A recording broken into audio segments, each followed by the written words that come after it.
Assalamualaikum warahmatullahi wabarakatuh. Hai para pencinta catur dan para caturmania, selamat datang kembali di Legenda Catur Dunia. Jika tadi pagi kita mengulas partai remis dari Daniil Dubov versus Mamet Yarov, kali ini kita akan ulas game menang kalah antara Jordan Van Foreest versus Neil Grandelius. Di edisi tahun sebelumnya kawan, partai kedua pemain ini sangat seru. Mereka bermain dengan Cecilia Naidov, tapi akhirnya Jordan Van Foreest saat itu pegang putih mengalahkan Neil Grandelius. Di edisi tahun ini kembali Jordan Van Foreest pegang putih bermain dengan pion E4. Tidak dibalas dengan permainan Sicilian defense seperti tahun lalu. Di sini pion E5 dan kuda F3, selanjutnya kuda C6, gajah B5, Ruy Lopez opening.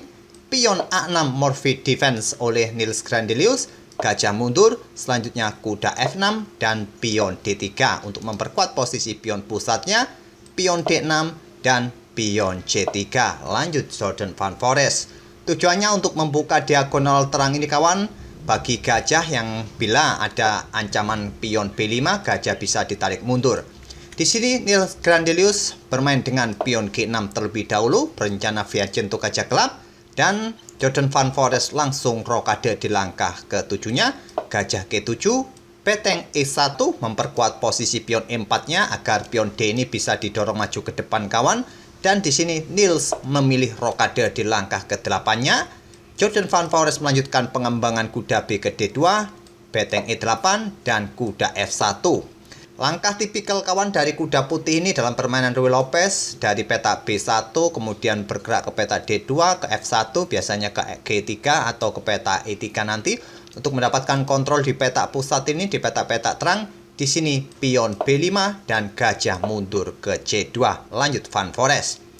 Pion A5 lanjut Grandelius ingin mendapatkan penguasaan ruang di sayap menteri dan gajah G5 mengepit kuda. Di sini pion H6, gajah mundur ke H4, selanjutnya pion A4 lanjut hitam. Terus ingin mendapatkan penguasaan ruang di sayap menteri dengan para pionnya. Selanjutnya kuda ke E3 untuk mendapatkan kontrol di peta-peta ini, atau juga mengontrol peta G4 agar kuda ini tidak kena pin dari gajah hitam nanti. Selanjutnya gajah ke peta B7. Karena di diagonal ini sudah tidak efektif lagi bagi gajah terangnya, jadi Niels melangkahkan gajahnya ke peta B7 untuk mendapatkan posisi serang di diagonal panjang A8 H1 nanti. Di sini pion C4 oleh Jordan Van Foreest menantang pion hitam. Tantangan ditolak, kuda bergerak ke B4, lanjut Niels untuk mengancam gajah terang. Ini artinya hitam mengorbankan pion B-nya kawan. Diterima pion C pukul pion B5 dan menteri bergerak ke D7 ingin mendapatkan pion ini kembali. Kenapa hitam pada posisi ini tidak langsung bertukar kuda pukul gajah? Karena masih bisa dipukul balik oleh menteri putih kawan. Jika sekarang menteri hitam bergerak ke peta D7 ini ingin mendapatkan pion di peta B5, simple putih nanti juga akan mendapatkan pion C7. Mungkin terlebih dahulu akan bertukar gajah pukul kuda, setelah dipukul balik akan menggeser salah satu betengnya ke lajur C. Dan menteri hitam tidak mempunyai kesempatan untuk mendapatkan pion ini lagi. Atau jika nekat tentu imbalannya adalah menteri putih akan mendapatkan pion C7. Oleh karena itu pada posisi seperti ini saat pion C pukul pion B5, hitam terlebih dahulu memainkan menteri ke D7. Dan di sini Jordan Van Foreest bertukar gajah pukul kuda F6. Setelah dipukul balik, Jordan Van Foreest melanjutkan ambil pion hitam A4. Di sini Neil Grandelius memutuskan pukul pion D3 dengan kudanya. Jika menteri ambil kuda ini, gajahnya akan tewas oleh beteng. Tetap saja Jordan Van Foreest memilih pukul kuda kawan karena posisi kuda mengancam betengnya, dan beteng hitam ambil gajah di peta A4. Selanjutnya adalah kuda ke D1 untuk memberikan backing bagi pion B2-nya. Karena di langkah berikutnya jelas kawan, beteng akan digeser ke B4 menyerang kedua pion putih. Di sini pion A4 dilanjut oleh Jordan Van Foreest melindungi pion B5-nya. Dan hitam atau Neil Grandelius melanjutkan dengan langkah pion D5 menantang pion E4. Tantangan ditolak, menteri mundur ke D2 menyerang beteng juga mengincar pion H6. Beteng dilindungi oleh menteri di D6. Selanjutnya pion E pukul pion D5. dibalas dengan pion E4, tidak langsung dipukul balik menggunakan gajah atau menteri, lebih memanfaatkan temponya untuk mengancam kuda. Di sini menteri langsung ambil pion H6 dan dibalas menteri ke F8 menantang pertukaran. Ancamannya jelas kawan, jika pada posisi ini kalian nekat pukul kuda ini, maka ancaman skakmat 2 langkah tak terhentikan lagi skakmat. Jadi pada posisi seperti ini tadi, saat menteri putih mengambil pion yang ada di H6, menteri hitam langsung merespon mundur ke F8 menantang pertukaran menteri, langsung diterima, dipukul balik oleh raja. Selanjutnya kuda ke D2, dibalas langkah gajah pukul pion D5, dan selanjutnya beteng naik ke E3. Menghentikan laju pion, juga persiapan menggeser beteng ke lajur A nanti kawan, memberikan dukungan bagi pion di sayap menteri ini. Di sini gajah ke D4 menyerang beteng. Beteng bergeser ke A3, selanjutnya pion F5 dibalas dengan pion G3. Menghentikan laju pion, di sini pion G5 memberikan dukungan bagi pion F-nya. Selanjutnya kuda ke E3 menyerang pion serta gajah, dan gajah gelap langsung pukul kuda, dipukul balik oleh pion F. Sekarang putih mempunyai kontrol yang kuat kawan di peta F4. Pion hitam ini sudah tidak mempunyai kesempatan lagi didorong maju ke depan. Di sini Nils Grandelius melanjutkan beteng pukul pion B2 mengancam kuda. Kuda mundur kembali ke F1.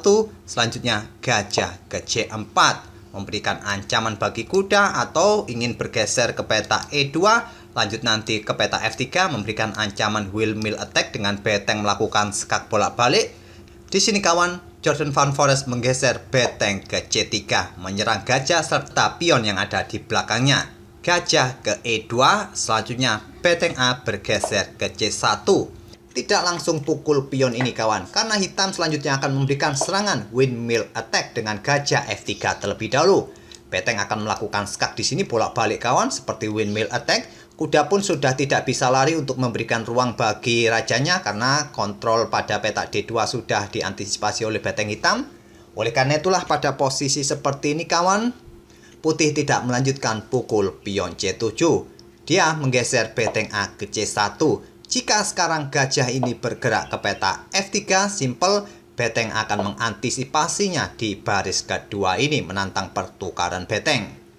Oleh karena itu pada posisi ini hitam atau Nils tidak bermain dengan gajah F3, dia bermain dengan beteng ke A8 mengincar pion di lajur A ini.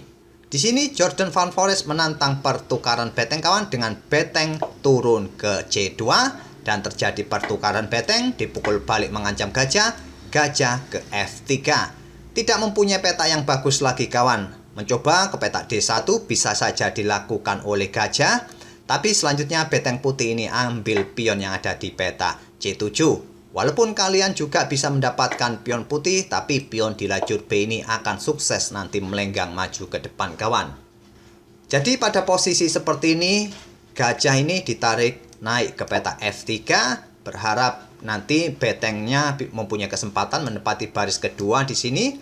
Di sini Jordan Van Forest menggeser betengnya naik ke peta C4. Tidak langsung pukul pion ini, dia lebih memilih backup pionnya dan nanti melangkahkan kudanya bergerak untuk mendukung betengnya, dan raja ke E7. Ini langkah blunder kawan, karena akan memberikan kesempatan bagi beteng putih ambil pion C7 dengan tempo skak, raja ke E6, dan dibalas beteng kembali mundur ke C4 untuk tetap melindungi pionnya.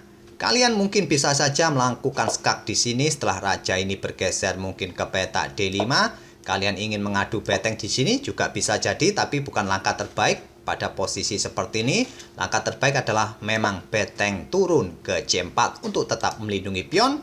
Dan di sini Nils Grandelius menjawab dengan gajah ke E2 mengancam beteng. Beteng digeser ke B4. Selanjutnya beteng hitam bergeser ke C8 menempati lajur yang terbuka. Nanti bergerak ke C1 untuk mendapatkan kuda. Di sini kuda terlebih dahulu lompat ke D2. Gajah ke D3 dan pion B6 lanjut putih. Beteng ke C1 skak, raja naik ke F2 dan beteng naik ke C2 mengancam kuda. Kuda dibiarkan saja. Jordan Van Forest memilih mendorong pionnya agar segera promosi. Di sini kawan Nils Grandelius melangkahkan rajanya ke peta D5 dan sekaligus di langkah ke-44 ini Nils Grandelius menyerah. Karena sudah kawan tidak bisa lagi pion ini dihadang untuk promosi. Saya tidak akan melanjutkan lagi langkah-langkahnya. Walau kalian pukul kuda, raja bisa simpel bergeser. Kalau melakukan skak lagi, raja bergeser lagi ke peta D1 dan pion ini pun tetap bisa promosi dan kalian akan tetap kalah karena kalah kualitas perwira.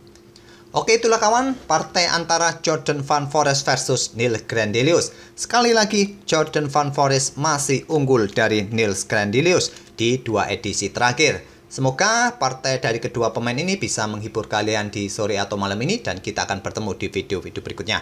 Terima kasih. Wassalamualaikum warahmatullahi wabarakatuh.